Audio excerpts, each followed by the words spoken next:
4 ದಿನಗಳ ಹಿಂದೆ ಕಾಣೆಯಾಗಿದ್ದ ಮಹಿಳೆಯೊಬ್ಬರ ಮೃತದೇಹ ಕೆರೆಯಲ್ಲಿ ಪತ್ತೆಯಾಗಿರುವ ಘಟನೆ ಬೆಂಗಳೂರಿನಲ್ಲಿ ನಡೆದಿದೆ.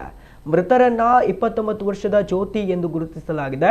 ಜ್ಯೋತಿ ಅವರು ಪತಿ ಶರತ್ ಕುಮಾರ್ ಹಾಗೂ 4 ವರ್ಷದ ಮಗುವಿನೊಂದಿಗೆ ಬೆಂಗಳೂರಿನ ಸಮೀಪದ ಬಾಡಿಗೆ ಮನೆಯಲ್ಲಿ ವಾಸಿಸ್ತಾ ಇದ್ರು. ಶರತ್ ಕುಮಾರ್ ಚಾಲಕರಾಗಿ ಕೆಲಸ ಮಾಡ್ತಾ ಇದ್ರು. ಜ್ಯೋತಿಗೆ ಪತಿ ವರದಕ್ಷಿಣೆ ಕಿರುಕುಳ ನೀಡ್ತಾ ಇದ್ದ ಎಂದು ಮಹಿಳೆಯ ಕುಟುಂಬಸ್ಥರು ಆರೋಪಿಸಿದ್ದಾರೆ. ಇದೇ ಕಾರಣದಿಂದ ಮನನೊಂದ ಜ್ಯೋತಿ ಅವರು 4 ದಿನಗಳ ಹಿಂದೆ ಮನೆ ಬಿಟ್ಟು ಹೋಗಿದ್ದಾರೆ ಎನ್ನಲಾಗಿದೆ. ಇದೀಗ ಬೆಂಗಳೂರಿನ ಸಮೀಪದ ಕೆರೆಯಲ್ಲಿ ಮಹಿಳೆಯ ಮೃತದೇಹ ತೇಲುತ್ತಿರುವುದನ್ನು ಗಮನಿಸಿದ ಸ್ಥಳೀಯರು ತಕ್ಷಣ ಪೊಲೀಸರಿಗೆ ಮಾಹಿತಿ ನೀಡಿದ್ದಾರೆ.